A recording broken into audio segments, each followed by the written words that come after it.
Começando aqui mais um episódio do Resenha de Empresário, o podcast onde o empresário tem espaço para colocar suas dores, seus desejos e ter aquele papo descontraído. E ao meu lado aqui está o meu amigo, o meu co-host, Rodrigo Marçal. Toda vez é um nome diferente. Eu tenho que abrir esse negócio. Já de início. Mas é isso, gente. Estou feliz aqui. Quarto episódio? Quinto episódio, já tô perdendo as contas. Quinto episódio do Resenha de Empresário. E hoje tá em peso aqui. Hoje tá pesado. E temos aqui nossos parceiros aqui, amigos de igreja, né? Paulo Rocha e Henrique Maia aqui, né? Apresentando aí. Hoje eu não podia nem fazer ele é business. Vai ficar no banco na igreja. Eu vim pensando em todas as piadas possíveis que eu ia poder fazer para apresentar vocês, mas eu falei assim, cara, vamos deixar de banco na igreja, então não vou. Poxa vida, que medo é esse? Vamos ver se até o final a gente acaba com esse medo, né? Mas é isso, Paulo, que você se apresenta, depois o pastor Henrique se apresenta, conta um pouco sua história rapidinho, brevemente, hein? Rapidinho, 5 minutos, 10? É resenha não tem muito... Bom, quando o Iago me convidou, né, convidou como empresário, eu quase não uso essa nomenclatura, como empresário, vejo realmente como um empreendedor, e sempre utilizei a nomenclatura empreendedor do reino. Atuo aí já há mais de 12 anos no mercado imobiliário. Na verdade, estou completando aí 13 anos de mercado imobiliário. Já atuei em outras áreas também, né, que me trouxe bastante know-how para poder hoje aplicar, treinar a equipe, conduzir o pessoal, gerar resultado. Mas a bem da verdade é que eu comecei em Campo Grande engraxando sapatos, né? Comecei lá na Barão do Rio Branco, engraxando sapatos. Dali trabalhei de office boy, que nem existe mais hoje, né, essa profissão, acho que não existe. Trabalhei ali de bike, fazendo entregas. E ali pelo centro de Campo Grande foi chegando oportunidades para mim, da qual eu fui aprendendo a arte da venda, a habilidade de falar com as pessoas, de lidar com as pessoas. E não existia nada desse negócio de técnica de vendas na época. Era aí aprendendo ali na lida do dia a dia, né, na marra.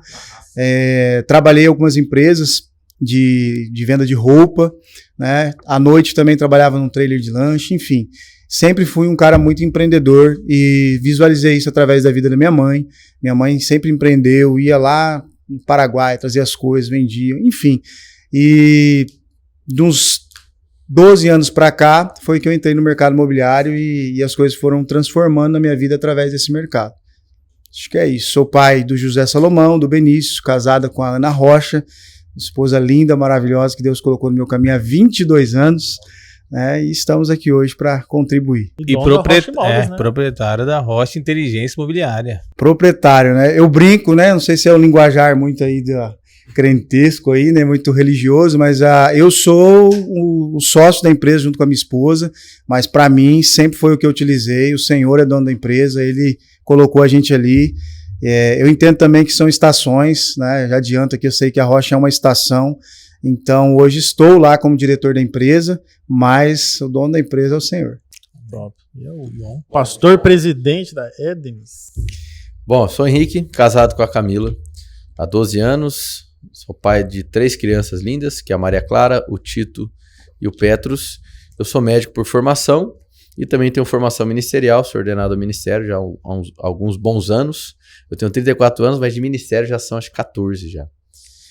Fundei a igreja Edres, né? Igrejas nascem pelo Espírito, obviamente, né? Mas vamos colocar aqui como fundador junto com um grupo de amigos. E a Edres, dia 1º de julho, vai fazer 6 anos de nascimento, 6 anos de ministério. E ao longo desses 6 anos, nós plantamos igreja não só em Campo Grande, como em outras cidades do Brasil, fora do Brasil. Hoje, né, eu atuo exclusivamente no ministério. Atuei como médico por 7 anos, até que chegou um tempo de transição, né, onde Deus me chamou para dar exclusividade do meu tempo para o ministério. Então, basicamente, essa é a apresentação. Maravilhoso. Boa, muito bom. E assim, esse convite para vocês foi algo que a gente já estava desde o início conversando, porque... Era para vocês serem o 2º episódio. Porque assim, eu sei que o Rodrigo também, para mim são 2 referências, o Paulo como empresário, eu tenho a oportunidade de trabalhar junto com ele, minha mãe trabalhar junto com ele lá, então eu entendo, eu consigo ver a visão que ele tem. E o pastor Henrique foi a pessoa, através dele, né? A palavra de Deus me tocou e foi que eu converti com ele e tudo. Então, assim, é muito bom ter vocês dois aqui pra gente falar de algo que, assim, eu amo, que é a parte do empreendedorismo, empresário, e algo que, assim, pra gente que tá ali no meio da palavra, tudo, trazer essa questão do reino pra dentro da empresa é algo desafiador, na minha visão. Então, trazer vocês aqui é muito para bater esse papo, assim, como trazer o reino para dentro. E aí já inicia a primeira pergunta, vou fazer primeiro para o pastor Henrique, mas abrir para o Paulo também. Mas como que a gente leva a visão do reino para dentro dos negócios? Perfeito, cara, muito bom. Eu acredito que se as pessoas, pelo menos, cultivassem esse senso de desafio, essa pergunta que você fez, ainda que não tenha resposta, né? Ainda que as pessoas não saibam a resposta, mas só delas cultivarem esse tipo de pergunta, eu acredito que isso já as conduziria para uma nova maneira de ver a vida. A questão é que nós vivemos em um tempo, em uma geração extremamente resultadista e hedonista, certo? Então as pessoas hoje elas buscam satisfação, buscam o prazer, e isso geralmente quem norteia são os próprios interesses. Então, quando nós falamos sobre o mundo dos negócios, a gente está falando de um mundo que vai envolver algo que é importante para todo mundo, que tem o seu significado, que é o dinheiro, são os recursos.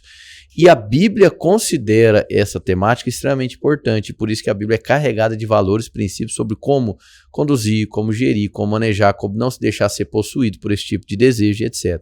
Muito bom. Dito isso, quando falamos sobre como, então, levar esses valores. Primeiro de tudo, é você conhecer o Deus desses valores. É você ter uma relação com aquele que transmite esses valores. Para a gente poder falar de valores de Cristo, a gente precisa conhecer o Cristo. Para a gente poder falar de valores da palavra, a gente precisa conhecer a palavra. Para a gente falar sobre valores do reino de Deus, a gente precisa entender o que é o reino de Deus. Então, hoje, muitas das vezes, as pessoas elas fazem coisas que elas julgam ser em nome de Deus, mas que não necessariamente partem do próprio Deus. Então, a vontade de Deus é que nós possamos refletir o caráter dele em qualquer cenário da nossa sociedade. E o mundo dos negócios, seja você alguém que está na cabeça do negócio, na ponta do negócio, quem está consumindo ou apenas quem está apresentando o negócio, todos nós, a gente vai se deparar com um momento onde a gente vai ter que se conectar, né? Seja me servindo, seja comprando, seja vendendo, a gente vai ter que se conectar de alguma maneira. E a questão o grande desafio como é que eu consigo tratar um potencial cliente ou um potencial sócio, certo? A partir de um prisma de Cristo e não olhar para ele apenas como alguém do qual eu vou retirar alguma coisa do qual eu necessito. Então, o desafio de vocês no mundo dos negócios é ser como Cristo. Às vezes eu vejo algumas perguntas que as pessoas me fazem, do tipo assim, olha, como é que eu devo me comportar com o colaborador tal? Como é que eu devo fazer com tal cliente? Eu falei, você deve fazer com tal cliente, com tal colaborador, o que você faria com o seu irmão, o que você faria com um amigo seu. A partir do momento que você está separando a sociedade em pessoas que podem te gerar um ganho e pessoas que não podem gerar um ganho, aí pronto, você já se rendeu a um valor que não é de Cristo. Então Cristo ele não definiu um rótulo pelo local que essa pessoa na sociedade estava inserida. Então o desafio é conseguir no mundo dos negócios olhar para um próximo como o próximo e não olhar para o próximo com alguém que tem um dinheiro para te dar. Ok? Então o desafio é esse, é traduzir Cristo. Então é fazer aquele tipo de pergunta de assim, como Jesus interpretaria essa cena? É errado ter um negócio? Não. É errado você ter ganho? Não. É errado você querer crescer no seu negócio? Não. É errado ter ambição? Em hipótese alguma. A questão é o que norteia a sua vida, certo? É possível que você faça tudo certo, é possível que você tenha uma conduta certa, é possível que você tenha bons resultados e ainda assim está completamente desorientado. E como, finalizando minha fala, como a gente vive num mundo resultadista, performático, hedonista, é extremamente natural que as pessoas extraiam a sua identidade e o seu senso de missão a partir do que elas fazem de bom. Eu faço bem isso, meu talento, então eu sou isso. E isso é problemático. Por quê? Para que você possa de fato dialogar com o seu propósito de vida, você tem que parar para pensar. Você continuaria fazendo o que você faz hoje se não te desse dinheiro algum? Você continuaria fazendo hoje o que você está fazendo se não te rentabilizasse, se não te gerasse fama, não te gerasse nada disso? Essa é a pergunta que você tem que fazer. Ah, não, eu não faria o que eu estou fazendo, então eu sou um pecador? Não. Mas você precisa ter essa clareza. Porque se você se definir pelo que você faz e pelo que te rentabiliza, o dia mal chega, vai chegar. Eu não estou querendo jogar praga não, mas vai chegar. Como comprar Exato. E quando o dia mal chega, o seu resultado não vai te restaurar, O dinheiro que você tem não vai te sustentar. Quando o dia mal chega, o que vai importar é quem está do seu lado. Isso é muito importante, né? Entende? A vida com Deus, ela vai te trazer esse senso de pertencimento, então você tem um pai. E a vida com Deus vai te fazer ressignificar a relação com o próximo, vai aprender a dar valor para quem está do seu lado. Então eu creio que o desafio, ele permeia isso, é uma tradução. Tudo que a Bíblia ensina, ela não se restringe ao templo. Ela é completamente traduzível nas nossas relações, seja no âmbito de negócio ou não. Então a gente transmite os valores, né? Finalizando, não colocando um púlpito lá na empresa, né? Tem gente que fala assim, não, minha empresa é de Deus, por quê? Porque toda quarta tem o culto da empresa. Ok, isso eu acho maravilhoso, é legal fazer isso. Mas não é isso que salva, entende? Então não é o culto da empresa que salva. Mas começando pelo cabeça, enfim, ou pelos colaboradores, sendo como Cristo, no dia do culto da empresa ou não tendo o culto da empresa. Comportamento no... Valores, crença, comportamento, atitude, proatividade, reação, entende? A pessoa entender que a maneira dela servir, os valores que ela carrega, ela independe se é uma relação de empregador com empregado, independe se é um cliente com... Independe. É um valor centrado na pessoa de Cristo. Eu abordo o próximo sem rótulo. Eu abordo o próximo como próximo. Ponto. Uhum. Então, começaria por aí. Maravilha. Sobrou uma bomba pra mim agora aqui, né? Agora se vira. Você pode repetir a pergunta? É para ser resenha, pô. Resenha. Então, assim, é basicamente assim, como levar, né, o reino de Deus para dentro dos negócios. Ah, legal. Bom, eu tenho essa perspectiva desde quando eu comecei a empreender. Em tudo que eu sempre fiz, eu sempre busquei. O pastor Henrique estava falando ali sobre dar esse sentido, esse significado, né? Eu não entendo a empresa como um CNPJ. Eu entendo a empresa como uma família. Legal. Porque a empresa, você vendo ela como CNPJ, certa vez eu ouvi para uma pessoa que estava me treinando que falou assim, CNPJ não tem coração. Já ouviram isso, né? Uhum. E eu ouvi várias vezes as pessoas falando, cara, CNPJ não tem coração, porque tem que ser assim. Cara, não. O CNPJ tem um coração e o coração do CNPJ é o dono da empresa. É o proprietário, é o diretor, é o líder. E dependendo da forma aonde esse coração está conectado, é a forma como ele vai lidar com as pessoas que trabalham com ele. Então, eu sempre trouxe para dentro da Rocha a identidade de família. Legal. Sempre foi assim. Eu gerenciei grandes imobiliárias em Campo Grande. Eu formei até hoje 148 corretores no mercado em 12 anos. Formei do zero como estagiário. Assim como sua mãe chegou lá, está sendo formada. E eu contabilizo não para mostrar o resultado que eu tenho, mas é para ver as vidas que estão sendo transformadas através deles também no mercado. Muito bom. Então, lá na empresa, por exemplo, nós temos o dia de reunião, e o dia de reunião nós temos uma palavra, depois da palavra nós temos uma mentoria, uma direção de mercado.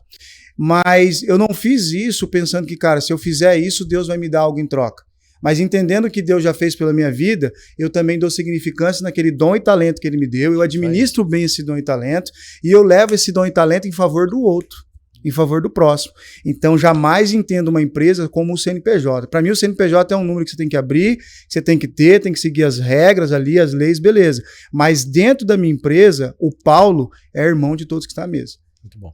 Então, e todos eles começam a ter essa cultura, se você perguntar, né, para sua mãe, pessoal que trabalha, eles se sentem em casa. Então, chega ao ponto das pessoas me chamarem de pai, por exemplo, no carinho, né? A pessoa mais velha, você é meu pai. Por quê? Ele se sente acolhido. Um outro ponto que eu vejo muitas das vezes, já vieram pessoas de outro imobiliário me perguntar, como que você leva o reino para dentro da sua empresa?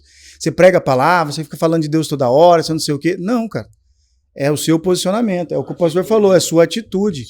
Eu já tive na imobiliária e tenho pessoas de vários credos, de várias religiões, mas eu trato elas como se fossem meus irmãos. Isso aí. Entende? E são meus irmãos. E aí vai uma coisa que vai além. Se você entender que CNPJ não tem coração, quando o colaborador, que muitos falam colaborador lá, a gente realmente fala que são irmãos, tiver um problema extra empresa, você não vai estar ali disponível a estender o braço para ajudar. Então entenda, imobiliária não tem um vínculo empregatício. Imobiliária não tem. Então é muito fácil o cara pegar e falar assim, não, troca. Então o turnover da empresa vai lá em cima, começa a rodar e sair gente. A minha direção e a direção que Deus nos dá traz para perto. Então a gente vai trazendo para perto, vai tratando. Quando tem algum problema, a gente já teve vários problemas com pessoas, eu sempre faço questão de parar o que eu estou fazendo e ir até as pessoas. E o dinheiro que entra também para a empresa, fora o que já foi pago para a galera ali, eu entendo que eu preciso dar significado para ele, além daquilo que ele vai sustentar minha casa, realizar meus sonhos, os projetos que eu tenho. Então eu nunca, de verdade mesmo, eu nunca fui focado em dinheiro.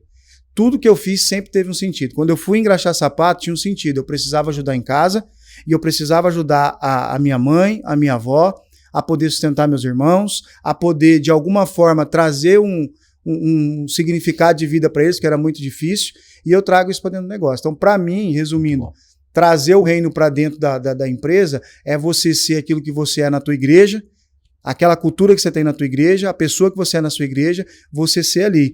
Mesmo, não, mas não é só da igreja, cara, você é um cristão, como que você lida com as pessoas? Como que você trata as pessoas? Porque o empresário lida com situações, às vezes, dolorosas, pessoas que te tratam mal, pessoas que você capacita, treina, depois ele tenta te dar, né, passar a perna, te trair de alguma forma. Como que você lida com isso? Como que você vai lidar com isso? Você tem que aprender a perdoar, você tem que aprender a amar. Aconteceu um episódio recente e as pessoas falam assim, como que você suportou isso? Até compartilhei com o pastor Henrique. Eu suportei por quê? Porque Deus me capacita a gerar perdão. E no perdão, quando há perdão, não há quebra de comunhão, ainda que você me fez o mal. Talvez a gente fique um pouco distante, mas a quebra de comunhão não existe. Sim. Então, não sei se respondi, mas a visão é essa. Respondeu bastante. E é uma questão assim que muitas pessoas realmente perguntam assim, como ser uma empresa cristã? Porque eu falo, a minha empresa é uma empresa cristã. Por quê? Tem um centro, Deus é o centro dela, e não só isso. Eu e meus sócios somos cristãos, nosso gerente é cristão, então assim, sem querer, né, atraiu basicamente mais cristãos ali para dentro. Só que as pessoas perguntam, é a mesma coisa, você fica pregando, segunda-feira na reunião que vocês têm de manhã é oração, pregação? Não, fogo tem oração porque foi algo natural. Mas é o comportamento mesmo, como você é em qualquer lugar, você tem que ser ali. Lógico que vai ter os estresses, que vai ter os problemas.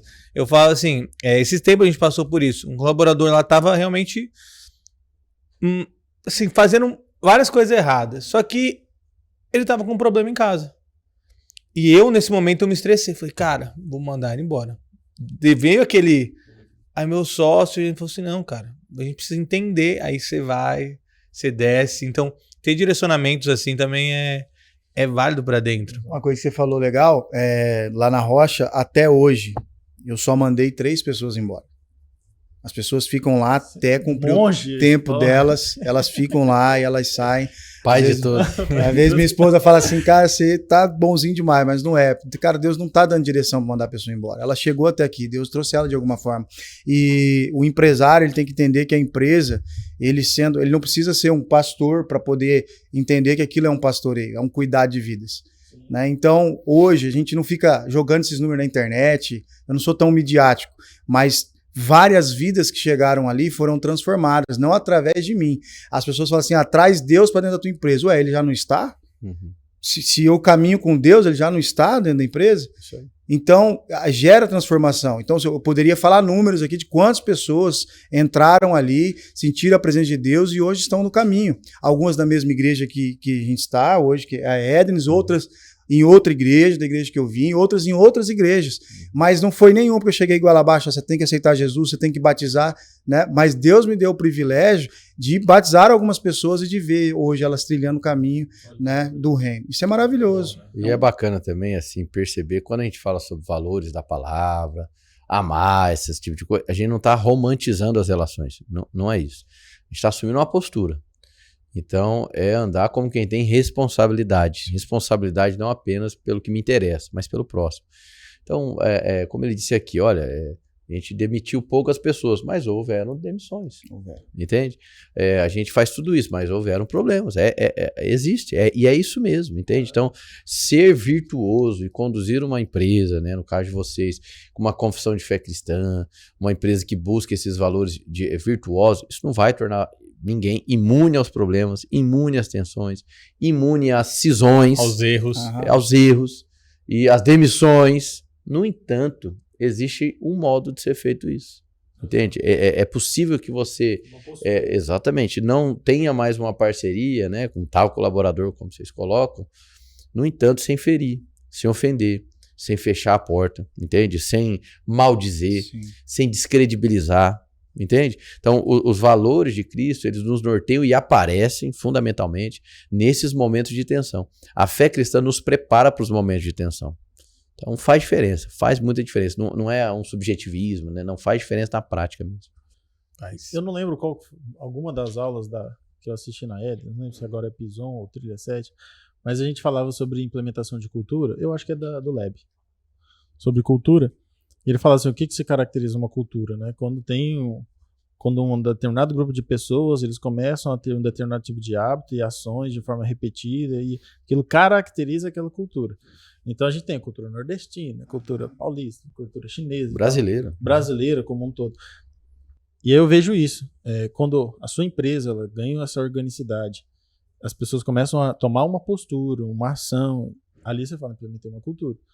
Eu comecei, a partir do final do ano passado para cá, a entender e estudar bastante essa questão de implementação de cultura dentro da empresa, porque eu olhava assim, eu falei, cara, esse desvio comportamental aqui do fulaninho, cara, tá errado, mas talvez não é porque ele é uma pessoa ruim, ele não entendeu a cultura da empresa.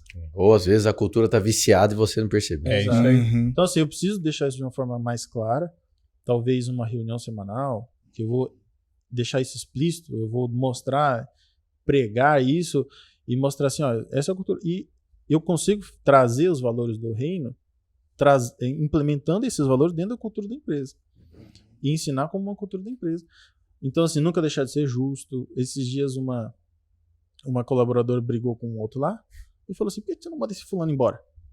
Aí eu falei assim, mas imagina se Jesus desistisse de você assim tão fácil. Sabe? Ela ficou... Primeiro problema. Sim. Tchau.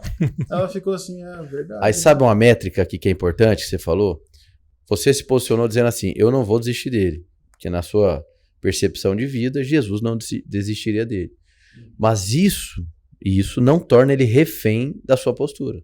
Porque é possível que mesmo você não desistindo, ele vire as costas para você e vai embora. Sim. Aí quem tá olhando pensa o quê? Valeu a pena? E a resposta é, valeu. Entende? Valeu. Sempre vale a pena. Sim. Sempre vale a pena não desistir. Entende? Exato. E aí eu falei Investir. assim, então, minha postura aqui é desenvolver você, é desenvolver o fulaninho, é desenvolver o ciclano. Então, senão, o que eu tô fazendo aqui? Entende? Então, que se eu desistisse facilmente assim de você? A pessoa se colocou no lugar do outro e falou assim, não, beleza, verdade. Merece uma outra chance. Nessa questão de cultura também, é muito importante, igual você falou de reuniões. Eu sempre acreditei nas reuniões semanais. Foi assim que eu aprendi, né? Me deram uma oportunidade lá atrás e eu me tornei corretor por causa dessa oportunidade. E na oportunidade eles sempre tinham essas reuniões. Eu era muito instruído nessas reuniões. Então a reunião ela tem que ser transmitida a visão. Toda reunião tem que transmitir a visão. A visão tem que estar bem clara. Mas não é essa, tem clareza, quem não sabe onde vai, qualquer lugar serve. Não é essa balela toda. E não é, isso aí é por aí.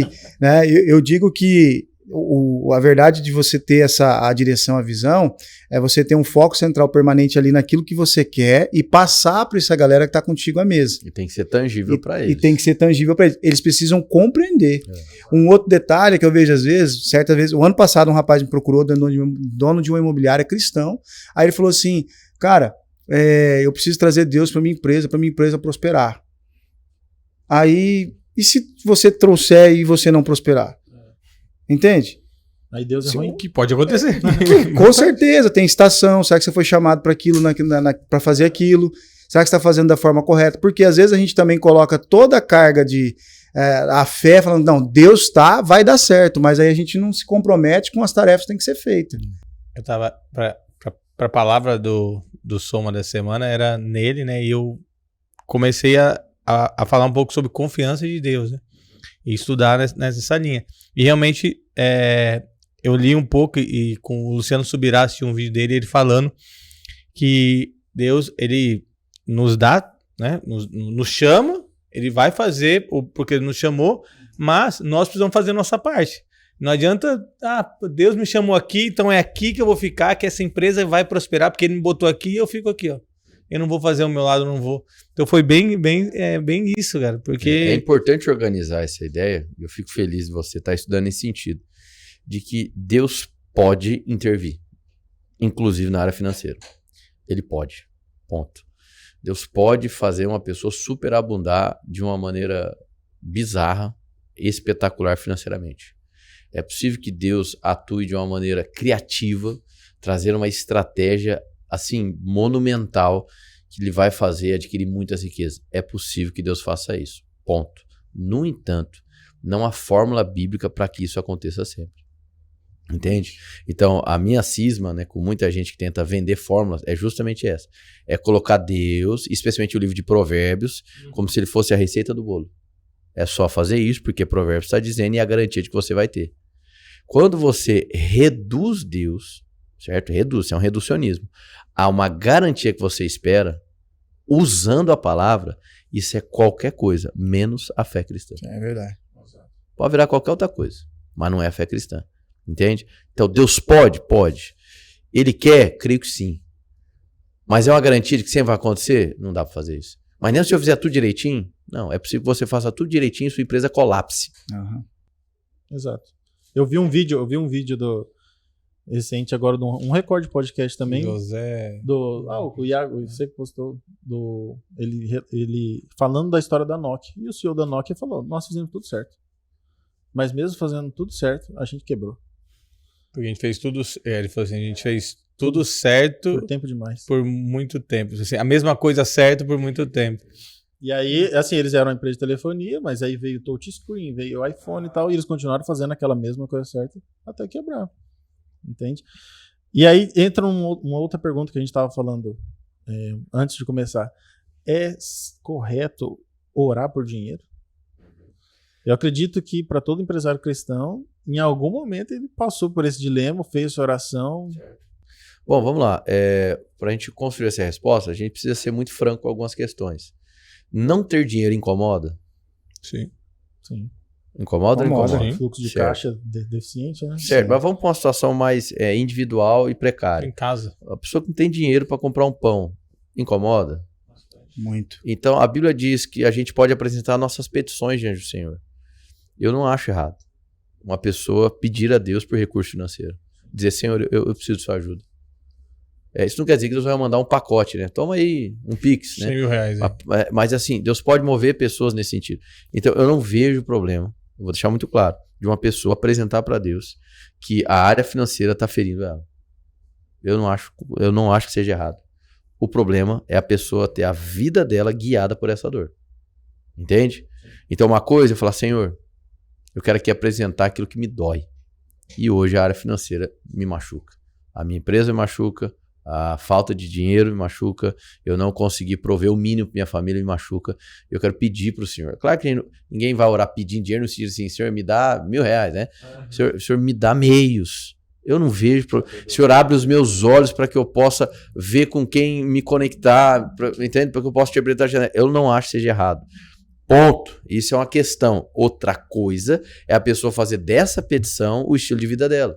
Sim. Outra coisa, exato, virar um pedinte. Outra coisa é a pessoa encontrar a satisfação da vida dela na resposta dessa oração. São coisas distintas. Eu posso apresentar a Deus essa área que me dói. Eu posso dizer: Senhor, tá difícil. A falta de finança, sabe, não tá me fazendo. Isso é uma coisa. Nós temos a posição de filho para um pai, a gente pode fazer isso, cara, com um coração genuíno, verdadeiro, apresentando para o Senhor uma área que está doendo. Outra coisa é fazer da carência aquilo que guia, aquilo que norteia a sua vida. Entende? Então, uma vida baseada nas carências vai fazer você o quê? Um eterno insaciável. Você sempre vai querer mais. Isso é problemático. Então, o meu discurso duro contra dinheiristas, certo? E pessoas que só se veem satisfeitas com o dinheiro é porque elas fazem, às vezes, de uma oração que comece de maneira sincera, apresentando uma dor, fazem disso o quê? Um elemento de troca com Deus. Ou fazem disso o próprio Deus da sua vida. O reverendo Timothy Keller diz que o nosso coração é uma fábrica de ídolos. E quer um personagem com grande potencial para se tornar um ídolo como o dinheiro? O dinheiro tem esse potencial de gerar em nós um amor. A Bíblia coloca nesse sentido, o amor ao dinheiro. Isso, né? Exato. Então o dinheiro tem esse potencial. Então, voltando, né, para deixar claro, para quem está nos assistindo, é errado apresentar a Deus uma petição: Senhor, essa área financeira está me quebrando, me ajuda, eu não acho que seja errado. No entanto, outra coisa é ter uma vida guiada por isso. Se a sua vida é guiada por isso, ter dinheiro, você não tendo, você vai sofrer, e você tendo, você vai sofrer. Porque ele virou seu Deus. E aí, a questão é, você ignora Deus enquanto é o seu pai. Você faz de Deus o meio para você obter aquilo que se tornou o seu Deus, que é o dinheiro. Aí está o problema. E aí, claro, aí vem outros comportamentos. Reduzir a Bíblia, mais uma vez, a um conjunto de formas para ter dinheiro, entende? É transformar o dinheiro no fim. Entende? E não numa ferramenta, que o Paulo disse bem aqui, onde ela tem que ter um significado. Qual que tem pessoas que vão nos assistir que são cristãs e outras que não são. A fé cristã nos ensina a dar significado a todo recurso que chega à nossa mão. Isso é único da fé cristã. A Bíblia nos ensina a dar significado a cada recurso que chega à nossa mão. Recurso financeiro, o tempo, talento, enfim, qualquer recurso. Entende? Ela dá significado. Então eu olho para um dinheiro, ele pode ser muito, pode ser pouco. A fé cristã ela vai te dizer assim, não é possível que você aceite que seja só dinheiro. Isso isso vai atingir algo. Então, exatamente, ela tá ancorada no significado. E aí vem a dinâmica da vida espiritual, é de entender, Senhor, aquilo que chegou na minha mão é graça do Senhor. O Senhor me deu a habilidade, a competência, a capacidade, os meios para que eu obtivesse.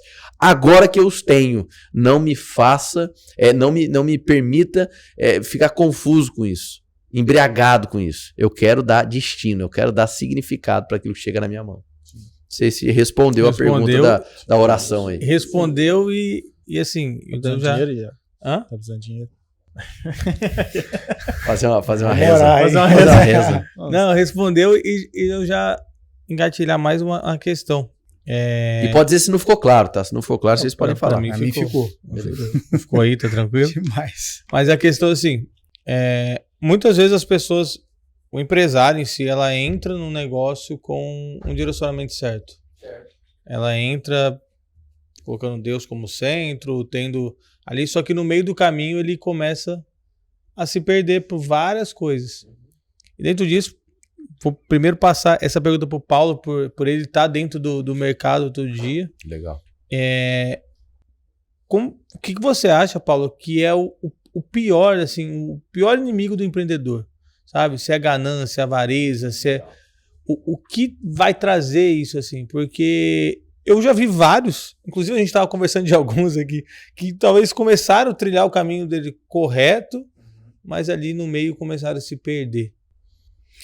Eu acredito de cara que é o orgulho. Porque o orgulho ele vai fazer você caminhar e permear pela avareza, pela ganância. Entende assim, meu ver, né? Acho que o cara, quando ele recebe uma direção do negócio, você falou que tem pessoas que recebem a direção de Deus para um negócio. Ele abre aquele negócio. Ele está indo numa palavra que Deus deu para ele, numa direção. Deus clareou para ele, como o pastor disse aqui, ele pediu e Deus mostrou meios, pessoas que ele se conectou e abriu as portas para ele começar um negócio. No decorrer do negócio, hoje em dia, a gente tem que tomar muito cuidado com a comparação. Você começa muitas das vezes, Deus te deu ali uma imobiliária, eu comecei numa imobiliária que era uma sala, coloquei um gesso no meio para dividir, para ter uma sala para atender cliente, mas daqui a pouco você está olhando para a maior imobiliária de Campo Grande com desejo de ser como ela é. Não tem problema você querer crescer, mas qual que é o sentido? O que seu coração está clamando? É para um crescimento, para continuar cumprindo o propósito daquele negócio, para dar sentido em tudo que vai acontecer? Ou você quer crescer para ficar do tamanho ou igual, por orgulho, para querer ser o primeiro, né? Eu sondo muito meu coração às vezes, porque em Campo Grande nós temos vários lançamentos e tem algumas competições. Pessoa que diz, eu quero ser a primeira imobiliária. Eu tenho, já fui na imobiliária, vários troféus. Vários. E os troféus que tem lá, a maioria das vezes eu nem imaginava que a gente ia ganhar. Porque a gente sendo tão pequeno, diante de grandes imobiliárias, várias vezes Deus nos colocou num patamar de reconhecimento do qual a gente não esperava. Então, às vezes, a pessoa, quantos troféus, não sei o quê. Rapaz, foi graça pura de Deus. Então, eu acredito que se o cara for orgulhoso, ele começa a ficar ganancioso. Porque o orgulho, ele vai gerando algo em você para que você queira ser sempre maior. Você até chega no tamanho da maior imobiliária, mas agora você quer ser maior que ela. Agora, ser igual já não faz sentido para você. Porque o orgulho, ele é algo devastador, cara. Ele entra dentro do coração e ele, onde ele puder te arrebentar, ele vai te arrebentar. E a maior forma do orgulho arrebentar o cara é a avareza, é a ganância. Isso está intrínseco na educação, cara. Desculpa interromper, mas a nossa educação básica, ensino médio, vestibular, a sistemática toda é pensando o quê? Eu preciso tomar uma vaga que pode ser sua. Uhum. Então, é intrínseco na nossa cultura pensar que eu só consigo prevalecer Extremamente competitivo. se eu conseguir te derrubar. Isso é uma desgraça. Isso é uma desgraça. Porque isso compromete a percepção de propósito. As pessoas têm dificuldade de ver num negócio um fim, um propósito. Olha, eu consigo ver um significado naquilo que eu estou atuando. Por quê? Porque no fim eu estou acostumado, meu cérebro foi programado a pensar que o meu senso de vitória está em olhar para o lado e ver alguém com senso de derrota. Isso é uma desgraça. Por isso que a palavra de Deus, quando vem com seus princípios, é tão desafiadora. Que ela te tira dessa seara. Ela te tira desse comportamento medíocre, dessa mentalidade terrível, entende? Onde você olha pro próximo, a primeira coisa que você pensa é o quê? Um adversário. É alguém que pode roubar o seu lugar. Isso é uma desgraça. Então, muitas empresas nascem a partir dessa perspectiva. Elas nascem mortas. É um natimorto. Entende? Ela não tem significado. Ela visa a lucratividade sem significado nenhum. Entende? Aí, claro, vai cansar, vai fadigar, os momentos de tensão só vão revelar a podridão da ausência de valores. Não sustenta. Pode dar resultado.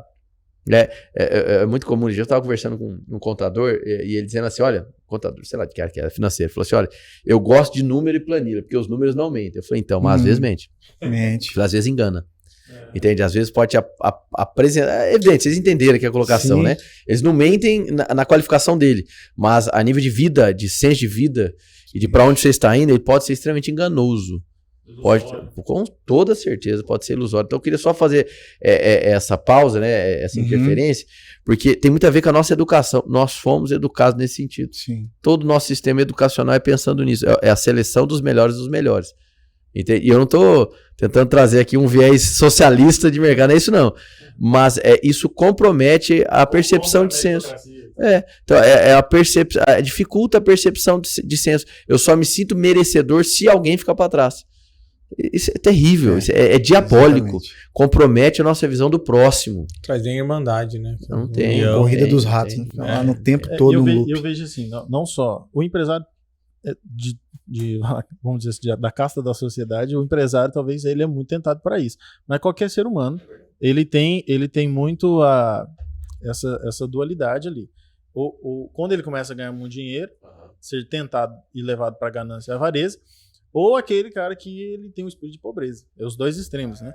Então aquele que tá nem aí para a vida e sustentado pelos relaxado e não tem esse comprometimento de ter o seu trabalho e tudo mais, e aquele que ele é tomado completamente pela avareza, pela ganância ali. Então eu vejo, isso é um desafio, né?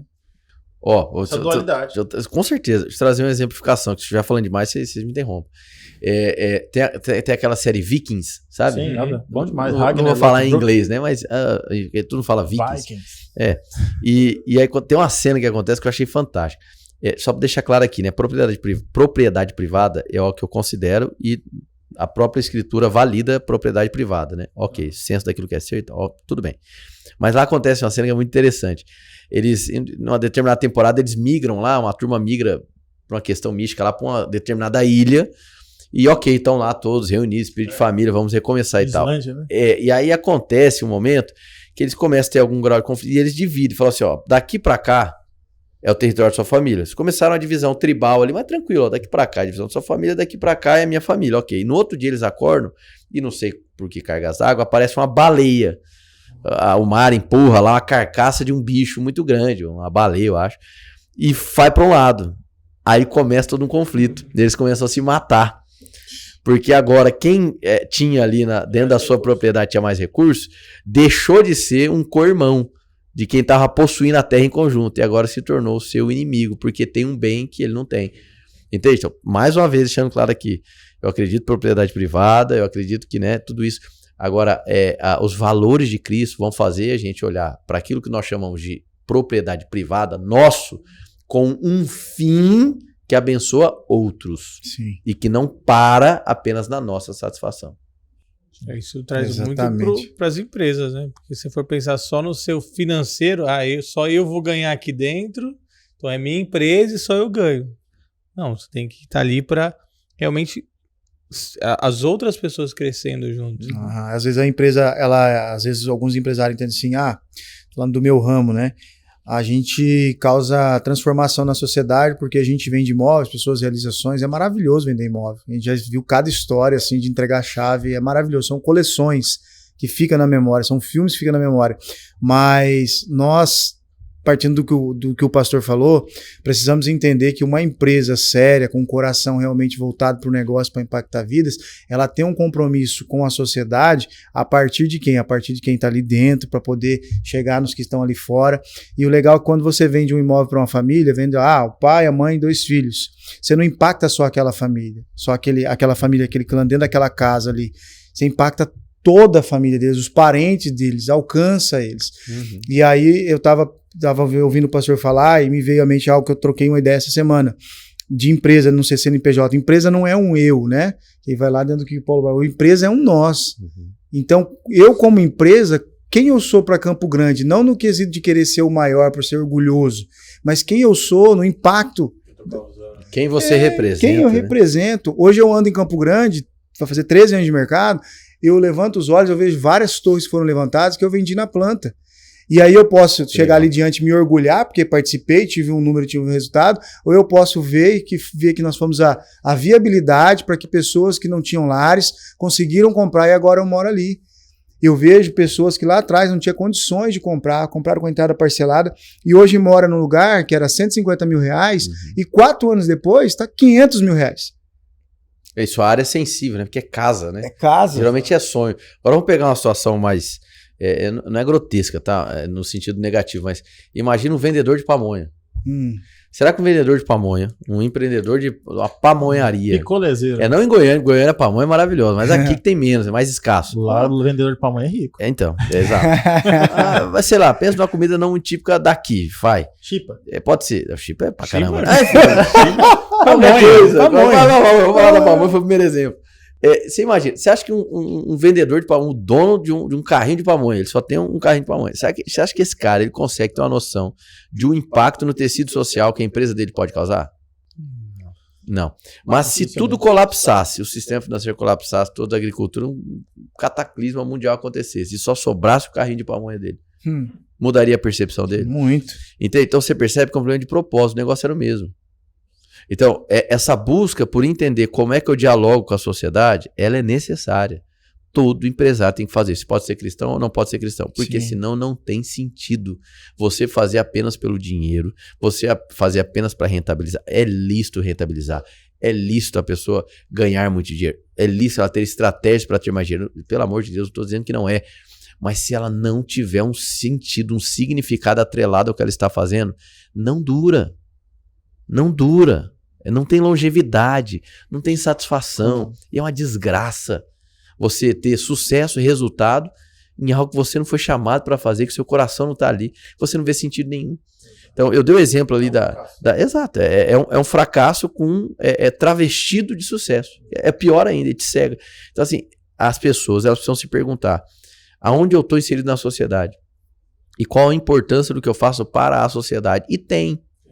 Talvez só num cenário apocalíptico a pessoa conseguiria considerar o quão importante é a atividade dela. Mas tem. Sim. Toda atividade ela afeta o tecido social. Sim. Eu, pelo menos uma vez no mês eu gosto de fazer isso com a minha equipe lá, que é fazer esse caminho. Eu falo, vocês conseguem entender que vocês não são apenas gestores de tráfego.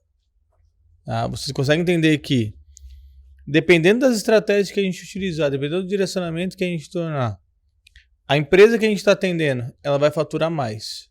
O proprietário, logicamente, vai ganhar mais. Vai empregar pessoas. Ele vai bonificar. Você está movimentando a economia da cidade. A gente tem empresas que, quando a gente iniciou, eles tinham 3 funcionários. Hoje tem 17. Então, assim, cara, olha o tanto. E eu sempre, pelo menos uma vez no mês, eu gosto de trazer essa visão para eles. Assim, cara, vocês não são apenas o cara que está ali atrás do computador. Vocês realizam sonhos também. E é muito verdade. Porque o dinheiro tem potencial de gerar facilitação ou de criar oportunidades que não existiam antes. Falando de maneira bem clara e objetiva. Então, quando você tem um empresário, um empreendedor, enfim, né? Não estou colocando como sinônimo, mas trazendo os dois campos, ele consegue ter essa ótica. É diferente. Você vê senso de missão. Fica mais fácil você dialogar a visão, como o Paulo falou. Você tem que estar sempre falando a visão. Por quê? Porque senão as pessoas se perdem, elas se desorientam. Sim. A visão ela vai dando paixão, ela alimenta, é um combustível. Inclusive na igreja também. Toda certeza. É a formação de cultura. Tá, mas cultura pra quê? Entende? A cultura de quem? Todo mundo é player cultural. Você da empresa de vocês são o principal player cultural. É a base da cultura. Mas todo mundo contribui pra cultura. O cara que chegou ontem, ele é um player cultural. Ele não tem o mesmo nível de influência, mas ele contribui pra cultura. E a própria cultura tem uma força como player cultural. Entende? Então, assim, é esse processo, a gente precisa entender. Se não tiver ancorado, começa a primeira pergunta. Nos valores que estão bem definidos, se perde, se desorienta. Sim. Eu tenho visto muito isso, gente. Eu falo assim num tom até mais incisivo de desabafo, porque dói ver a quantidade de pessoas criativas, talentosas, com negócios fantásticos nas mãos, mas elas só veem o resultado financeiro. Sim. Não tem sentido, significado. Se você tira a finança, vai falar, eu nunca mais faria isso na minha vida. Olha só. Não, e a gente falando dessa dualidade, o empresário que vai para a ganância, para a avareza, é aquele que padece por um espírito de pobreza, né? Uhum. A Bíblia fala, ela dá um posto para Mamon de senhor. Sim. Inclusive tem um livro bom. Eu também, eu vou indicar esse livro agora. Money, Mamon, Mostrar. Money, Mamon, Mostrar. Já faz o jabá, né? Faz o pitch de venda. Se você... E ela dá esse título de senhor. Então, assim, é muito fácil. Que não é dado nem pro diabo, né? Só para deixar claro. Exato. Então, é muito fácil você ser levado por isso. O crente, o pedinte, ficar pedindo por dinheiro. Então, esse cara ele fica orando por dinheiro, o dinheiro é o senhor dele. Então, assim, eu tô lá no culto de jovens lá. E, assim, imagina o jovem. Eu já fui um cara ali, eu sou um empresário relativamente recente, novo, mas eu já fui aquele cara que estava ali, era jovem, não sabia para onde ia, o que eu ia fazer. Tudo bem, fiz minha faculdade e tal, mas não sabia para onde eu ia. E eu vejo assim, existe ali o jovem, o cara que está começando a empreender, muitos aqui vão estar assistindo, estão começando a empreender, ou pensam em empreender, querem começar a empreender, e ele está totalmente desnorteado ali, não sabe para onde ele vai. E aí eu vejo muito essa relação do trabalho, essa relação do empreendedorismo muito focado nisso. Por que você quer abrir sua empresa? Porque eu quero ser rico. Porque eu quero ser... Porque empresário, ele tem uma construção social que o empresário é o que ele tem dinheiro. Na medicina é a mesma coisa. Exato. Que é contato direto com pessoas, que deveria ser algo, sei lá, intrinsecamente humanizado. A maioria faz por dinheiro. Exato. E eu vejo assim, empreender, uma das coisas que você está ensinando no Trilha 7 lá é isso. Você precisa entender a relação comercial ali que existe. Como que eu acesso o dinheiro? Então, eu quero ganhar dinheiro. Mas aí eu vou ficar pedindo por dinheiro? Não, existe uma relação comercial ali. Existem problemas na sociedade. Existem problemas na sociedade. Você pode ser um resolvedor de problemas com um produto ou um serviço. De maneira bem prática é isso. E aquilo vai te dar dinheiro. Então o jovem hoje está ali começando ali, quero entrar no mercado de trabalho ou quero abrir minha empresa, ele tem esse pensamento, ele não tem que ficar, nossa, eu quero dinheiro, preciso de dinheiro. Não, tem que ver que problema que eu posso resolver para que aí isso me rentabilize. Então, assim, a gente viu uma dor de mercado, ali começando uma tendência do digital, entramos ali, criamos um serviço sobre isso, rentabilizamos isso, resolvemos aquele problema de um monte de empresários ali, que isso nos traz dinheiro. Então, eu vejo isso, às vezes o jovem ali, ele está muito perdido, às vezes tendo o dinheiro como o senhor dele, e não pensa em qual problema que ele pode resolver. Mas você percebe que o que você colocou é perfeito. Eu identifico um problema, eu oportunizo a solução e eu rentabilizo com isso. Algo de errado? Não. Aonde que a mensagem de Cristo afeta essa cadeia? Na motivação. Sim. Então, tem jovens que querem empreender, que fazem essa leitura de mercado. Qual é a dor? Qual é o problema que eu posso resolver? Tem a habilidade para resolver, só que ele não tem a motivação do coração orientada. A motivação dele é a ostentação. É só, entendeu? Então, assim, o caminho é esse mesmo. Para rentabilizar na sociedade é justamente esse. Eu vejo um problema, apresento solução e eu vou rentabilizar com isso. Vão me pagar para que eu resolva esse problema. Joia. Como Cristo, em Cristo, podemos fazer essa mesma análise e atuar da mesma maneira, mas julgando as nossas motivações, examinando as nossas motivações. Então, para trazer o equilíbrio. Isso. Eu só para terminar esse ponto, eu vejo assim, a Bíblia, eu vejo assim, talvez muito mais sensato do que orar pedindo dinheiro. Tudo bem se é uma dor, se é uma coisa assim, mas eu vejo assim, eu tenho que orar então para resolver problemas. né? Porque aquilo vai me trazer dinheiro. Então, o que eu posso orar? E a Bíblia super orienta isso. Por sabedoria. Oro por sabedoria. Então, eu oro por sabedoria diariamente. E esse é o caminho do amadurecimento. O maduro, ele vai deixando de orar para si mesmo. Sim. O maduro, ele começa a ser tão possuído no bom sentido da expressão, possuído, tomado pelo que interessa a Deus primariamente, que ele vai deixando de lado até aquilo que machuca ele. Porque a relação do maduro com o pai é de descanso, de que o pai conhece a causa, de que o pai conhece a dor. E aí ele vai para outra dimensão, que é a dimensão de dizer, Senhor, o que o Senhor quer? Entende? Então é válido aquela oração, como eu disse, mas à medida que você vai progredindo na fé, você vai percebendo que ela já não... Ela vai perdendo espaço, justamente por isso. Ora, eu posso pedir sabedoria, e ele quer dar sabedoria. E eu vejo assim, existe muita riqueza na sabedoria, e não é dinheiro. Eu ia falar sobre isso agora. Não é dinheiro. Entende? Então, assim, eu acho que é muito mais maduro e talvez sensato orar por sabedoria do que orar por dinheiro. Com toda certeza. Entende? Sim. E eu vejo. E aí eu. Às vezes o dinheiro chega e não tem a sabedoria. Isso perdeu. Lascou. Do jeito que E chega, eu vejo vai assim, e os cristãos, eles vão dizer assim, é os que têm de mais fácil acesso, talvez, sabedoria, ela tem acesso ali direto. E quanto a gente não aproveita, não desperdiça, né, esse canal aberto, esse acesso. A igreja de Cristo, os cristãos, talvez eles carreguem a marca do maior potencial de desperdício que há na Terra. Exato. Desperdiçam demais. Talento, sabedoria, tempo. E uma coisa que eu vi de você assim, e eu falei, eu não quero ser isso nunca na minha vida. Um eterno potencial. Um eterno potencial. Eu falei, jamais. Se eu chego, porque assim, eu recebia muita coisa assim, você tem potencial pra aqui. É um grande potencial. grande É o pior elogio que você pode dizer. E aí eu ouvi isso, eu comecei a tratar esse elogio como uma ofensa. Não, você tem potencial, seu Rodrigo, não sei o que pra empresa, pra falar e não sei o que pra pregar. E eu falei, já mudou a forma como eu recebi isso no meu coração. Eu falei assim, mas não quero ser um eterno potencial. Isso aí do que o pastor falou é interessante, que às vezes o anseio é resolver o problema para poder construir riqueza. Mas acho que a gente deve compreender como empresário, como empreendedor, é que sim, devemos resolver um problema para cumprir um propósito. E em cumprindo o propósito, você não tem garantia de que você vai ficar rico. Você não vai ficar rico. Muitas das vezes você não vai ficar rico. Você vai ser pago. Você vai ser pago, mas não vai ser rico. Agora, uma certeza você tem, que você vai ser próximo. Porque quem cumpre o propósito é próximo. É isso aí. E não confundir a prosperidade com riqueza, porque uma coisa não está ligada à outra. Perfeito. E é o que as pessoas acham, né? Demais. A prosperidade até pode se manifestar por meio da riqueza material. Biblicamente falando, é possível você perceber a terminologia prosperar com questões financeiras. Porém, é um erro absolutizar isso. Pensar que prosperidade está vinculada exclusivamente a isso, em hipótese alguma. Prosperidade é isso, viver com Deus, cumprir um propósito. Muito bem colocado pelo Paulo, muito bom. Outra pauta aqui que a gente colocou agora o cara ali que... E uma vez você trouxe isso acho que foi um debate entre vários pastores em um treinamento que você estava, que era assim, como lidar com os multimilionários. Legal, eu achei sensacional essa fala assim. Não cheguei nessa fase. Do multimilionário? O único que vai poder responder mesmo essa pergunta é o Rodrigo Marçal. Acho que vai ter que ser. Contando uma cara cifras e cifras. Mas assim, é uma questão assim, né? Quem pastoreia uma igreja lida com pessoas de diferentes níveis de riqueza ali e tudo mais. E essa questão assim, como ser rico sem perder essa dependência de Deus, né? Como lidar, saber lidar com o poder da riqueza.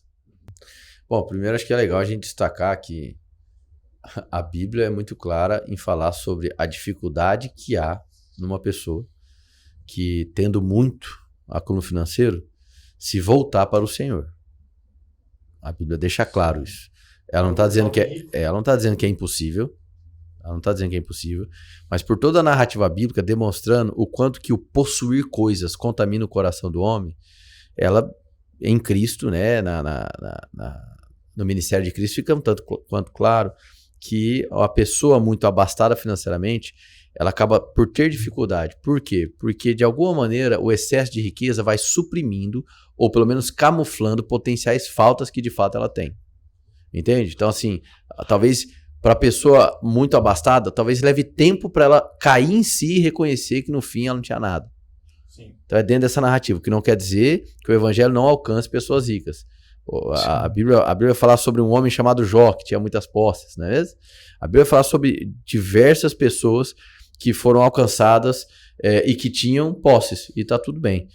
De pessoas que rapidamente caíram em si, como Zaqueu, e entenderam que deveriam devolver o que eles tinham, pessoas como José de Arimateia, que compreendeu que deveria, vamos dizer assim, arcar com os custos ali, todo aquele processo da Via Cruz de Cristo, enfim, tem muitos exemplos de pessoas abastadas que foram alcançadas. Então, pensar que o rico não se converte ou não se rende a Cristo é um sofisma. É possível sim. No entanto, a pessoa ela tem maiores dificuldades, porque a vida dela está toda camuflada por uma pseudo-satisfação que o dinheiro oferece, certo? Então, beleza. Então, uma pessoa que tendo muito, como ela não se perde? Bom, eu acredito da seguinte maneira, se ela não tinha nada quando conheceu a Cristo, o mesmo Cristo que ela conheceu, ela precisa nutrir essa relação, ela precisa se voltar para o Senhor constantemente, para ela não se embriagar com a riqueza que vai chegar para ela, certo? E geralmente essa riqueza foi dada por graça divina para que ela tivesse habilidade. Uma pessoa que tem muitas posses hoje, ela, se ainda não caiu em si, o recado que eu dou, ela vai ter que encarar isso. Ela vai encarar o dia, esse dia chega, dela reconhecer que o dinheiro é incapaz de trazer plena satisfação de vida e propósito para ela. O dinheiro vai comprar muita coisa. Às vezes na velhice, mas vai chegar. Às vezes na velhice, mas vai chegar. E o quanto antes, melhor. E para aqueles que se relacionam com essas pessoas, eu digo isso, seja para uma pessoa, um pastor lidando com pessoas pobres ou ricas, não seja refém de ninguém. Não seja refém da necessidade de uma pessoa e nem seja refém daquilo que ela pode te oferecer. Seja refém de Cristo. E por ser refém de Cristo, seja devedor do amor e do perdão às pessoas. Mas não seja refém, porque a pessoa pode te dar uma vantagem, pode te dar recurso financeiro, enfim, pode te propiciar coisas que você não conseguiria.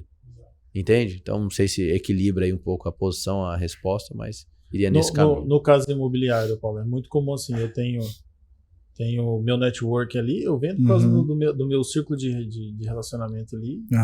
E quanto mais pessoas ricas eu conheço, vamos dizer assim, mais eu sou bom vendedor, tenho mais tendência a vender grandes imóveis.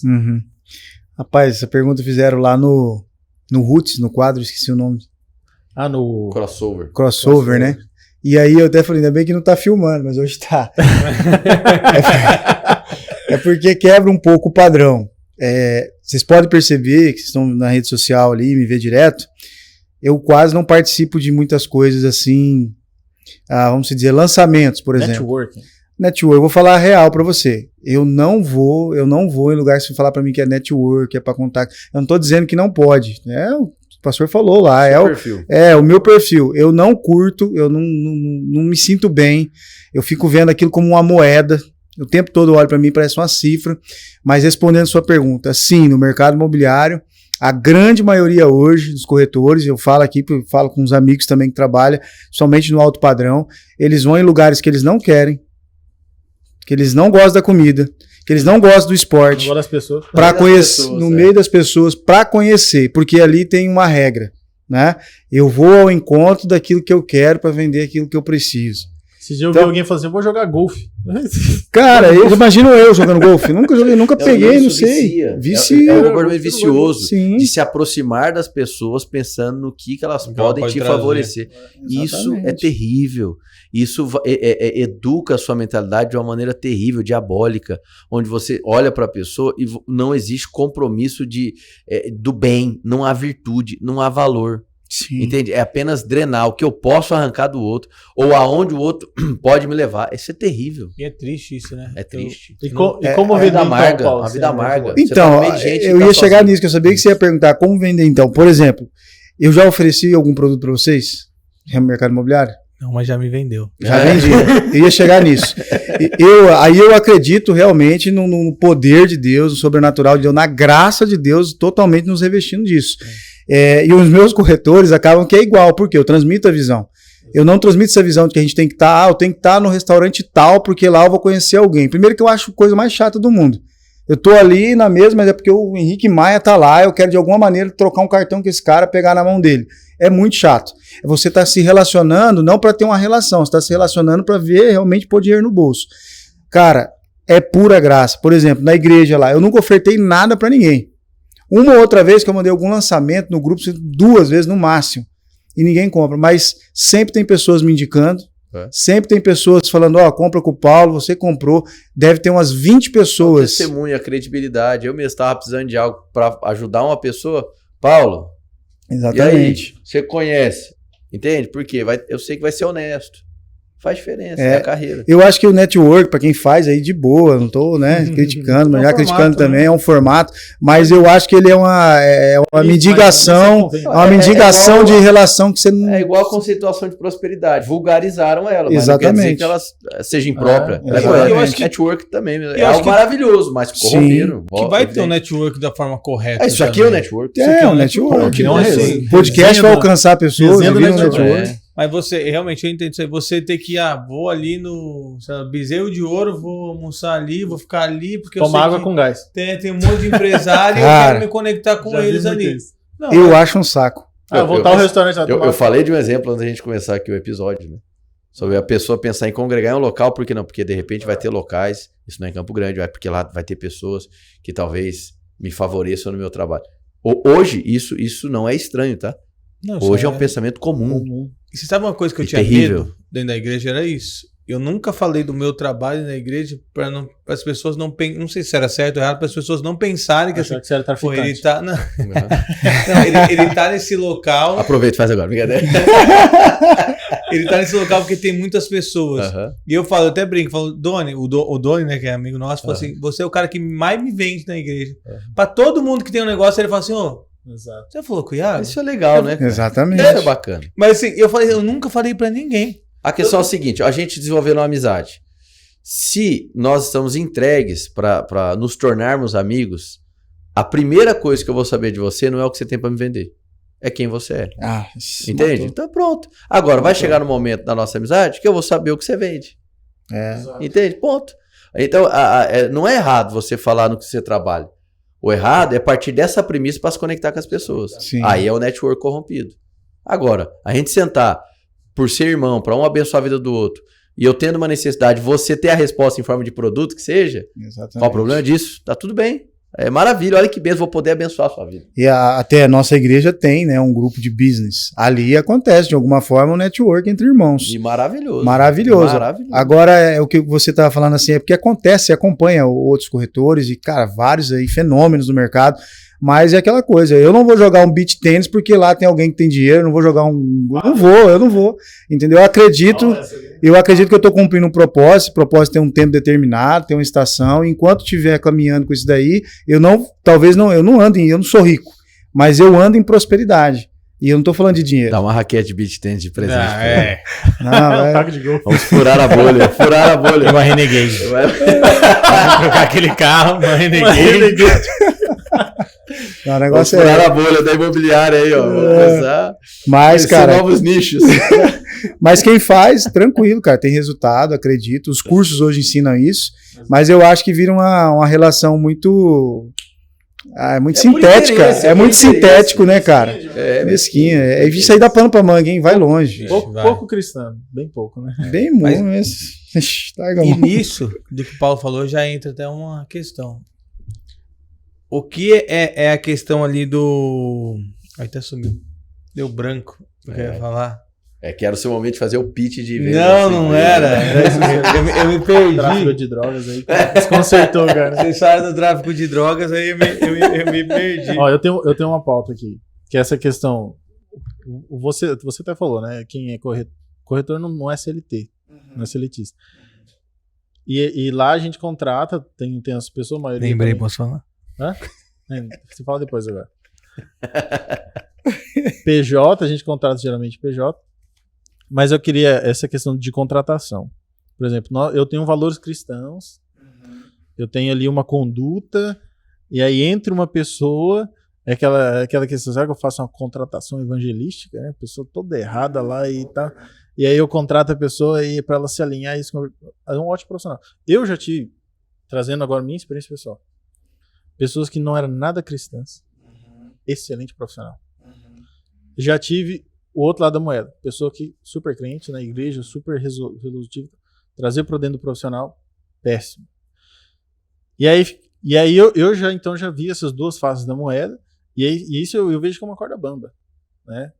Eu contrato alguém que está alinhado aos valores, eu trago pessoas para que eles sejam impactados por esses valores e dali, né, de seus frutos. E queria essa posição de vocês. Por exemplo, lá, não sei quantos corretores você já tem. Agora tá com 20. 20. Então roda um monte de pessoas ali, né? Como que lá, por exemplo, você lida com isso, né? Uma pessoa lá que chega lá e ela tá totalmente desalinhada dos valores. Ah, mas é às vezes um bom corretor. Sim. E aí, você não contrata? Como é que faz? Ó, tô desalinhando tudo os negócios aí. Contratação cara, evangelística. Eu não posso dizer assim, eu contrato bons corretores, mas eu não contrato o bom corretor do mercado. A maioria dos meus corretores eu pego do zero, no início, saindo do curso. Por quê? A nossa imobiliária tem uma relação muito boa com os cursos de Campo Grande. Direto eles postam na página deles as imobiliárias que eles indicam. Né? Então indica a gente, indica a FTX, indica Nova House, estou até fazendo propaganda aqui já para os caras. Indica essas imobiliárias como referência de mercado. Então a gente é muito procurado. E eu faço questão de pegar esses novatos, mas eu não faço um crivo evangélico para poder contratar a pessoa. Agora, na mesa, quando eu passo a visão, eu passo que eu sou um cristão, que a empresa, querendo ou não, tem aqueles linguajares, trejeito, né, do cristianismo, do evangélico, é a cultura da empresa. Pergunto para a pessoa qual é a religião dela, e isso não é para ela falar, eu sou evangélico, eu sou católico, eu sou outra coisa, que vai impedir ela de entrar. Pelo contrário, como eu falei, nós já tivemos lá todos os credos que você imaginar. Todas as religiões que você imaginar. Todas. Tem gente que gosta de falar essa questão, né? Ah, eu contratei um cristão e me deu muito trabalho. Como se fosse a garantia do sucesso. Isso. Eu confesso o meu pecado. Eu já coloquei minha expectativa em cima disso e sim. Frustrei. Agora, quando eu contrato, eu olho para a pessoa de uma maneira. Eu falo, cara, talvez ele é tudo isso, porque o currículo ele fala uma coisa. A conduta diariamente vai falar outra. Então a gente às vezes contrata pelo currículo e demite pelo comportamento. Mas quando ele entra lá, o meu papel, se ele ser cristão, se ele ser evangélico, católico, do que ele for, é olhar para a vida dele como irmão, trazer ele para perto e treinar ele como todos os outros que estão lá, sendo crente ou não. Se eu já tive trabalho com por exemplo, evangélicos, já tive muito trabalho mesmo, principalmente com questão de dinheiro, que entra lá naquilo que a gente estava conversando. Pessoa totalmente dada ao dinheiro, desesperada por dinheiro, ansiosa. Indiquei lá para ele, né? Pessoa lendo provérbios, achando que era uma garantia de que vai ter sucesso, enfim. Mas eu já tive pessoas, por exemplo, de outra religião, e aqui eu não estou dizendo que o evangélico dá trabalho. Tive um caso. E eu já tive pessoas de outra religião, cara, que sucesso tremendo dentro da imobiliária. Mas sabe quem que tem o grande potencial de dar trabalho?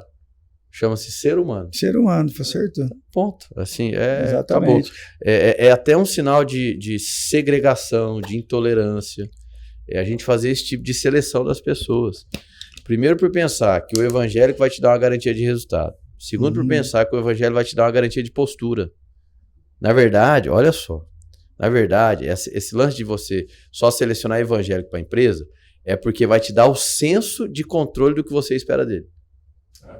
Então, aí você pensa assim, bom, se ele é evangélico, eu sei a fé que ele professa, então eu sei aonde ele pode acertar, onde ele pode errar. Então, tá alimentando o seu controle. Se ele errar, eu cobro. Entende? Exato. Então, no fim, é sobre você, não tem nada a ver com o cara. Então, tem absoluto. É um grande equívoco. Então, se a pessoa não tem o mesmo credo, a nossa disposição é abençoar muda?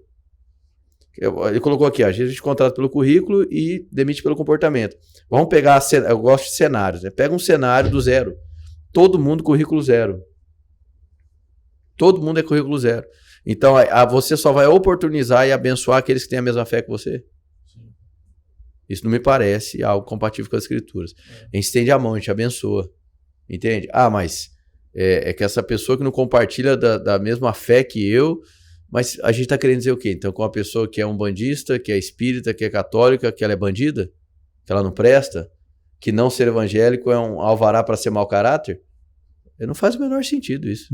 É equivocado, é um movimento de segregação, de intolerância. Não faz o menor sentido. Tudo menos cristão, né? Não faz o menor sentido. Não faz o menor sentido. Então... E se você quer ver um desafio nesse sentido, é você contratar um corretor novo no mercado, que está saindo do curso agora. Porque contratar um corretor bom, que já está no mercado há um tempo, é uma maravilha. Ele vai te dar trabalho também, tudo vai dar trabalho. Tem que treinar, tem que estar dentro da cultura, dentro da visão, tem que estar sempre relembrando a visão. Mas quando você pega um novo, né, vou dar um exemplo lá, sua mãe está lá com a gente. Você pega do zero, é um bebê. Você tem que formatar ali a disposição, né, para desenvolver. Exatamente. Então, é aí que entra a questão que você analisa assim, poxa, eu tô cumprindo o propósito mesmo? Porque se eu só pegar um corretor bom do mercado, na verdade eu tô focado muito mais no resultado que ele pode me dar. Agora, quando eu pego um que eu vou formar do zero, que eu vou treinar, vou discipular, é um discipulado do mercado imobiliário, entende? Aí lá na frente às vezes eu não vou colher os frutos desse corretor. Tem corretor aí que eu treinei que tá no mercado hoje, inclusive ontem, Thiago, né, não sei se vai ver depois, marcou lá, tem 12 anos, fui lá, treinei, capacitei, hoje é um sucesso no mercado. Talvez eu não colhi frutos de renda, de dinheiro, mas vai muito além disso. Vai muito além. Quando você compreende o propósito, você vai muito além disso. Mudou a vida do cara, transformou a vida dele. Entende? Tem outros corretores, pode citar nome aqui, que eu olho e falo, cara, eu treinei, capacitei, ele começou a trabalhar, foi embora. Aí todo mundo fala assim, pô, você treina e os caras vão embora. Maravilha. Você não é dono, né? Não é você dono, não é deles, né? Treina e envia. E assim, essa é uma coisa que lá na empresa, eu falo que contratação é, pra mim, uma das coisas mais difíceis que tem. Mandar embora também. Eu lembro, a primeira vez que eu mandei embora, eu acho que eu chorei depois. Eu chorei mais que ele depois. De verdade, eu desliguei a câmera. Porque eu nunca tinha mandado embora. Eu já passei por isso também. Eu desliguei a câmera e chorei, cara. Falei, cara, não é pra mim isso. Mas foi. Mas assim, o mandar embora não, o contratar, por exemplo, lá na empresa, hoje, as duas últimas contratações foi igual o Paulo falou. Foi do zero. Assim, não sabia nada. Inclusive, uma vai começar segunda-feira agora. E assim, e é engraçado, porque eu não queria, entre aspas. Eu amo treinar as pessoas do zero. Tem vários lá na empresa que são. Tem vários que já saíram, que, por exemplo, um saiu e eu conversei com ele semana retrasada. E ele falou, cara, veio me agradecer, porque obrigado por ter me ensinado tudo. Hoje eu tô trabalhando com uma referência que era um cara que ele sonhava em trabalhar nessa área. Ele falou assim, ele veio, pô, graças a você, obrigado. Eu falei, cara, isso é muito bom, sabe? Só que tudo que a gente vai fazer lá na empresa, a gente ora. Verdade. Então, a gente entrou em contratação, a gente falou, cara, orar. Vamos orar, eu e meu sócio, o no chão, orando por isso. E a gente achou, assim, 3 caras fantásticos, tecnicamente maravilhoso e tal.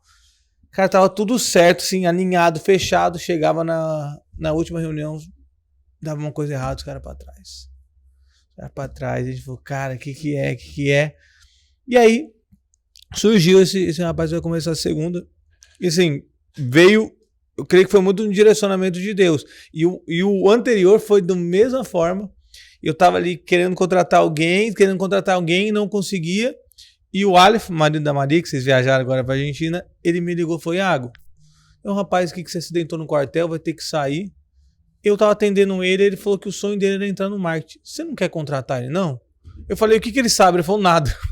Eu falei, tá bom, então. O que ele sabe? O mesmo que eu. Nada. Só apertar o enter. Falei, Matheus. Eu falei, tá bom. Que massa. Cara, é um guri fantástico, assim, fantástico, que treinou do zero. O Rodrigo conhece ele. É do zero. Então, assim. Meus clientes lá. Eu falo, eu amo treinar do zero, assim, eu falo que até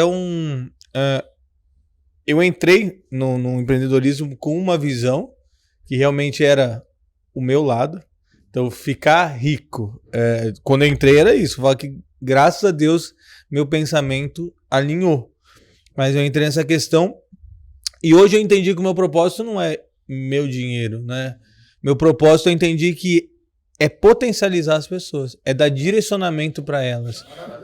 E eu trago a contratação para isso.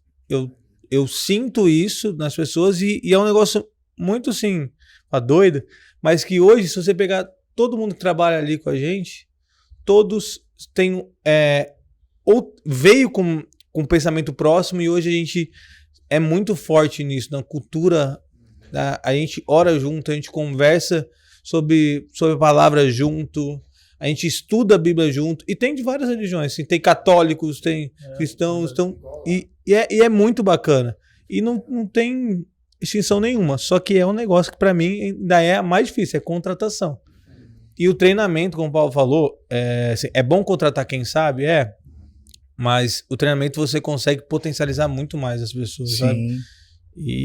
A questão também, você falando aí, eu lembrei lá da nossa igreja, né? A Rocha, ela é uma empresa geracional. Eu tenho lá um menino com 22 anos e eu tenho lá pessoas com 60, 70 anos. Então, assim, e é maravilhoso essa conexão entre as gerações e o aprendizado que isso proporciona na mesa. Isso vai dando equilíbrio, isso também vai dando um upgrade, porque o empresário não é o Superman, né? Que todo dia ele tá bem, todo dia ele tá animado, todo dia... Cara, e às vezes, assim, uma pessoa de mais idade ali, um conselho, uma palavra, ela te levanta. Então, eu contrato pessoas também que têm uma idade mais avançada. Nós temos lá, por exemplo, Dona Rosângela, uma figura, tem mais energia que todo mundo, chega, abre imobiliário, faz café, faz de tudo. Ela é muito mais do que corretora. Legal. Sua mãe também é o mesmo perfil. Chega lá, leva bolo pra gente, leva... Se sabe que alguém tá doente, quem tem que levar alguma coisa, tá precisando de um remédio. É uma visão de mundo diferente, né? É bem mais humano, assim, cara. Inclusive, esse rapaz que eu falei, senhor, que eu falei que veio me agradecer depois, ele tem quase 60 anos. Falei assim, gestor de tráfego, quase 60 anos. Sim. Olha só. Olha aí. E ele... Vovô do tráfego. Cara, se dedicou. Inclusive, pode falar assim, ele tem idade para ser seu pai? Tem, porque o filho dele foi meu amigo na faculdade, então tem a mesma idade. E um cara fantástico que me ensinou muito, muito mesmo. E quando ele veio, assim, ele não era 0-0 porque ele já tinha assistido o curso, mas ele não tinha mão na massa, não sabia a prática. E é muito bom. E é a mesma coisa. A vez que eu contratei ele, a minha esposa olhou e disse, ele não é muito mais velho? Passou. Falei, E qual que é o problema disso? Então, é muito isso. O mercado imobiliário, eu acho que ele tem uma nuance que é semelhante, talvez, o marketing digital. Você tem gente de tudo que é coisa, de área. Você fez o quê? Eu sou engenheiro mecânico, você que é educador físico. Você tem lá um direito, advogado e aí você fala assim, aí a pessoa... ela veio da profissão dela, veio de uma outra área, não sabe nada, sabe vender? A maior parte das pessoas não aprende a vender na faculdade. Ninguém aprende a vender na faculdade. Não existe faculdade de vendas, né? Marketing digital é assim também. O cara fez um curso lá da esquina lá e falou assim, sou gestor de tráfego agora. Sou designer, né? Aí o cara usa o Canva ali. Nossa. E aí, então tem muito isso, né? Essa falta de preparo. E assim, aí entrou uma pessoa lá na empresa e eu não sabia, não tinha ali domínio das ferramentas e nem conhecimento de que era aquela ferramenta que era a profissional para tal coisa. E aí uma pessoa me perguntou assim, mas por que você contratou? Você não sabe? Porque tem um coração ensinável. Entende? Porque ela tem um coração ensinável. E ela é resolutiva. Então vai lá e resolve as coisas. E eu lembro de 4 itens lá que, no Trilha 7 você falava, anotei até, que era assim, uma pessoa que boa de se contratar, que eu não preciso ficar repetindo. Eu falo e ela faz. Não preciso ficar ali toda hora. Nossa, é bom, né? Ele é finalizador. Ele começa e termina. Uhum. É adaptável. Não gera conflito. E ensinável. 4 coisinhas ali. Isso aqui tá acima de qualquer... Prestou atenção mesmo no curso. Isso aqui está... A questão do coração ensinável. Sei o curso. Então isso está acima de qualquer qualidade técnica para mim hoje, né? Então veja, o resto ela vai aprender ali, numa convivência, às vezes o Tom um curso ali para você assistir. Agora essas coisas aqui são muito mais importantes ali. A parte técnica é mais fácil. Exatamente. É falar de você ensinar. A prática ali, que é igual venda, também envolve muito assim, os caras, os treinadores aí de hoje em dia, falam que todo mundo sabe vender. Você já vendeu alguma coisa para alguém? Para namorar, você tá se vendendo. Mentira. Às vezes foi só misericórdia de Deus. Não, cara, venda, pô. O homem apaixonado falando. Porque daí o cara até desmerece o vendedor, entendeu? Não é bem assim, não é bem assim. Aí o cara fala, o cara não deu certo em nada, virou corretor de imóveis. Tem essa fala no mercado imobiliário. Tem essa fala, né? Uhum. Pô, cara, você não sabe. Deus, às vezes, ele se formou, mas aquilo que ele formou vai ser ferramenta para ele usar aqui agora. Entendeu? Eu também tenho lá engenheiro, advogado, tem de tudo. Tem pessoas lá que tem empresa e tá trabalhando lá na imobiliária. Olha só. Entendeu? Então, assim, a venda, ela é treinamento também. É treinamento. Tem que treinar para ficar bom, senão fica só enchendo linguiça. Né? E o vendedor que fala demais na mesa e tudo mais, venda tem um passo a passo para ser feito. Não é o gatilho mental, não, mas... Uma vez eu ouvi o pastor Henrique falando assim, que eu achei sensacional. Falando assim que o business de Deus é sementes. Fala assim que o business de Deus são sementes. E assim, às vezes o pessoal hoje é muito mistificado a lei da semeadura. né? É tratado como alguma coisa mística, um cultismo, né? Então, assim, lei da semeadura, mas é um princípio, um princípio bíblico, né? Que é a lei da semeadura. E você até fala assim, Deus dá a chuva para todo mundo, né? Mas às vezes ali para algum a chuva ali vai fazer aquela semente brotar, para outros vai Deus tem que tomar cuidado para não afogar ele. E tem essa questão, toda semente carrega uma árvore. Então assim, que eles falam assim, como que é esse business de Deus? O business de Deus são sementes. Legal. Bom, acho que a gente tem que partir do modelo de Deus em relação a Cristo. Cristo foi a semente que foi lançada na terra, né? E ele morreu, e aí ele morreu em nosso lugar. Estamos aí, né, próximo da Páscoa, aí, podemos falar nesse sentido. A gente celebra a Páscoa porque nós somos os frutos dessa semente, certo? O que é importante olhar para o método de semeadura de Deus? Que a semente, ela pode ser corrompida se a gente pensar que a colheita obrigatoriamente tem que ser nossa. Então, a disposição de semear e a percepção de ser abençoado está no ato da semeadura. Então, tem pessoas que pensam que só se percebe a bênção quando a colheita chega. Sendo que a vontade de Deus é que nós venhamos a nos perceber abençoados porque temos semente para semear. Toda semente lançada, ela tem um potencial de gerar uma árvore. Toda semente lançada vai gerar colheita. Se essa colheita vai te alcançar, é outra história. Entende? Então, a pergunta que a gente tem que fazer é: se Deus nos entregasse sementes, e é isso que acontece, tá? Mas vou colocar como se fosse hipotético, porque as pessoas desconhecem. Mas Deus coloca sementes na sua mão. E Ele te diz: olha, eu vou te entregar sementes. E elas vão gerar uma colheita. Mas as 10 sementes que eu te entreguei, eu não vou te dar a garantia de que nenhuma colheita vai voltar para você. Ainda assim, você queria ser um parceiro de Deus? Entende? A bênção está na relação. A bênção não está na materialização da colheita. A bênção está na relação com Deus. Na graça divina, na qual Ele te convidou para fazer parte de algo que Ele está fazendo. Ele não precisava da gente. E Ele quis nos envolver. Então, a percepção de ser abençoado tem que estar no ato da semente. Porque eu estou semeando, eu sou abençoado. E a colheita? Bom, vai haver colheita. Henrique, mas geralmente eu vejo uma relação retributiva. Ao que eu fiz, eu recebi. E geralmente é assim mesmo. Muitas das vezes é isso mesmo. Só que tem sementes que vão ser plantadas que você não vai vislumbrar a colheita, mas ela vai dar uma colheita. Talvez a gente consiga ter essa percepção mais no fim da vida. Que tem coisas que um senhor de idade vai olhar para trás e vai ver, poxa, eu fiz isso, isso e isso, mas quem vai colher são os meus filhos, ou os meus netos, etc. Tentando trazer um paralelo bíblico, Davi sonhou com o templo, mas ele não realizou. Quem realiza é o filho dele. Claro, existia um motivo, o pecado de Davi, as mãos sujas de sangue, etc. Exato, mas o que eu quero dizer é o seguinte, existem coisas que nós vamos sonhar que nós não vamos viver, e a gente tem que encontrar paz nisso. Existem sementes que nós vamos lançar que nós não vamos colher. E a gente tem que ter paz nisso. Por quê? E não parar de semear. E não parar de semear. Porque a graça está em receber um sonho que é de Deus, ainda que eu não viva ele. A graça está, a bênção está em poder lançar uma semente da qual eu não teria capacidade de obtê-la. E Deus me confiou a semente, ainda que a colheita não vier para mim. Então é lei. Tudo que eu vou plantar, certamente vai haver colheita e acabou. Entende? Vai haver. A lógica retributiva é de que semente gera colheita, ponto.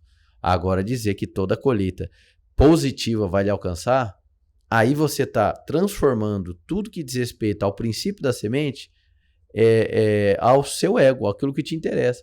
E nós não estamos no centro do plano de Deus. Quem está no centro do plano de Deus é o próprio Deus. Entende?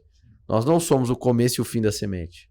Mas a gente pode fazer parceria com Deus para que pessoas sejam abençoadas e para que colheitas aconteçam. Então tem pessoas que comem as sementes, que comem aquilo que elas deveriam plantar. E tem pessoas que semeiam pensando que elas são o centro de tudo e toda colheita deve voltar para elas. E se não volta, elas questionam a Deus. Sim. Mas eu plantei. Então, no fim, o plantio dela era pensando só em si mesmo. E não em fazer parceria com Deus. Em poder, né, usar a linguagem de vocês, ter uma sociedade. Deus chamou a gente para uma sociedade. Ele viu o currículo e viu desqualificado, incompetente, só pensa em si mesmo, orgulhoso, mas eu vou trazer para a sociedade. Então tá aqui, sócio. Vou te dar semente. Eu não preciso de você para fazer prosperar o meu negócio, mas eu quero te chamar para fazer parte. Agora, a sua percepção de abençoado tem que estar aqui. Eu sou abençoado.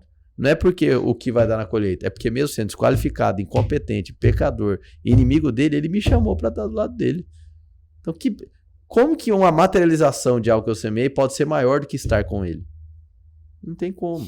Então, a minha satisfação da bênção está na relação com o Pai.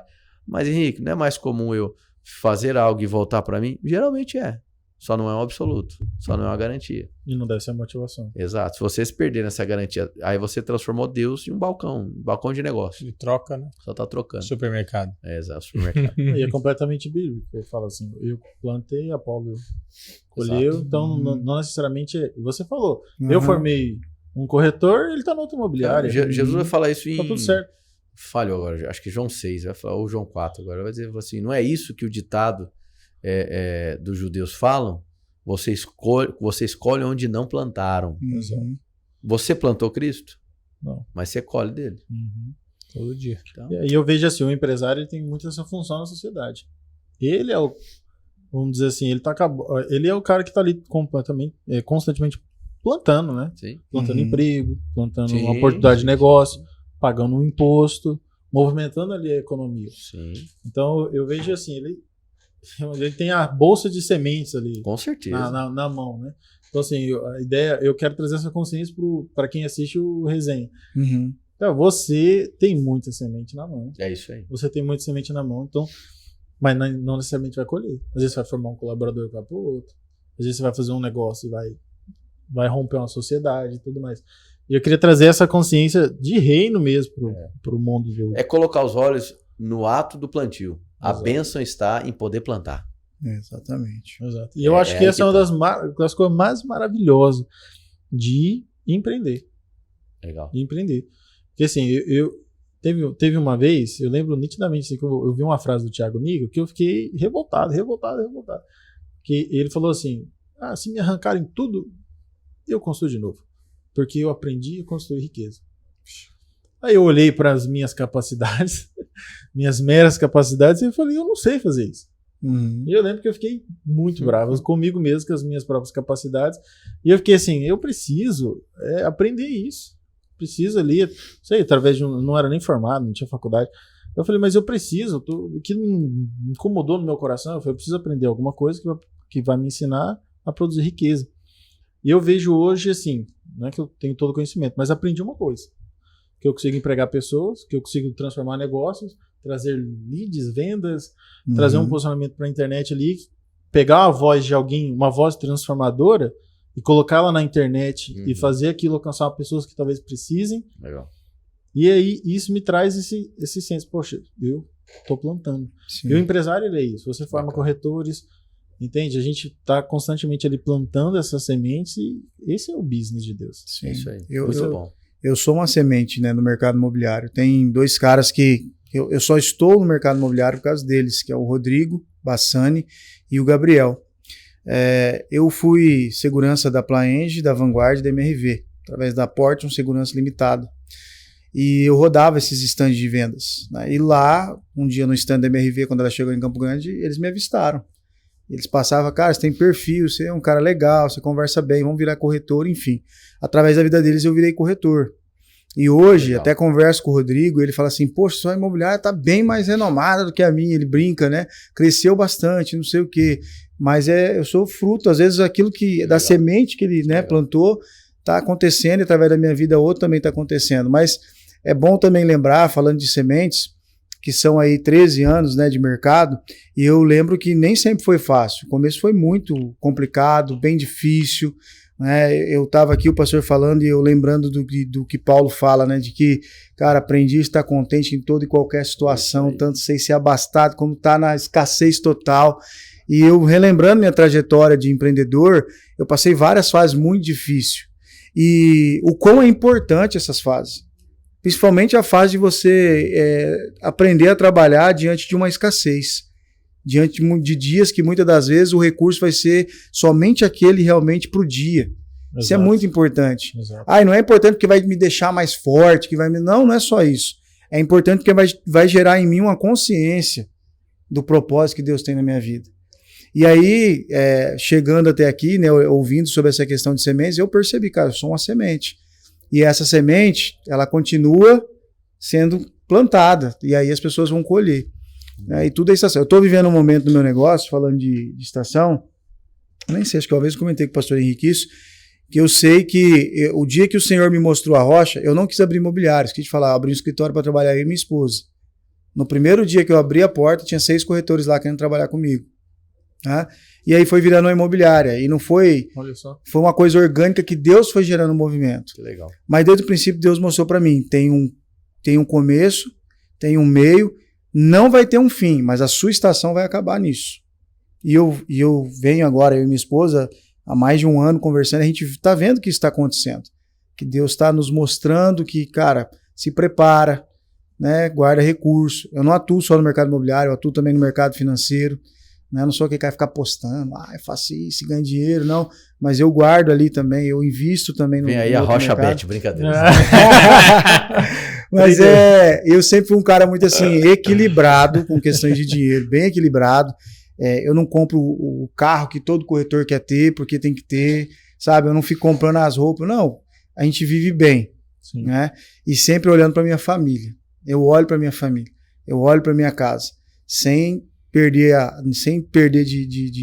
até que o livro do pastor ensina, que prosperidade não é o quanto você acumula, mas é o quanto você compartilha. Amém. Hoje eu posso olhar assim, sem orgulho, vaidade nenhum, e olhar para o Senhor e falar, Senhor, obrigado, porque todo recurso que chega na minha mão, o Senhor dá algum jeito de eu compartilhar e fazer multiplicar na vida de outras pessoas. Legal. Acho que isso é o mais importante. Porque o dinheiro acumulado na conta, às vezes você olha e dá uma segurança, né? Você fala, pô, tem tanto ali, se acontecer alguma coisa. Cara, segunda-feira eu estava internado É para verdade. fazer uma cirurgia. E graças a Deus não precisei, assinei lá o documento do plano para fazer a cirurgia, à noite saiu a pedra, enfim. O que eu quero dizer é que a segurança do empresário não está no dinheiro que ele constrói, no dinheiro que ele acumula, né? Não está nisso, mas está em quem ele confia. Amém. Onde está a esperança, a fé dele, onde que está a convicção dele. Aonde ele quer chegar, o que ele quer chegar sendo um empresário de sucesso, ou ele quer ser um homem temente a Deus, fazendo o que Deus realmente manda ele fazer.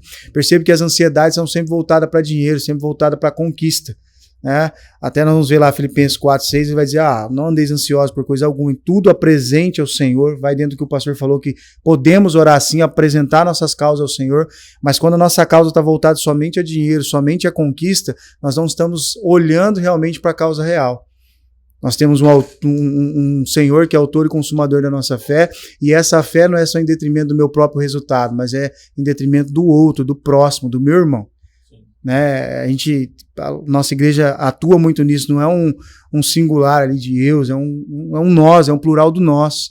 Então eu compreendo o empresariado do reino sendo dessa forma, onde eu olho para a empresa como um nós, e não fico lá só por causa do dinheiro, porque eu estava dizendo ali atrás, talvez você nasceu para ser empresário a vida toda, talvez é uma estação.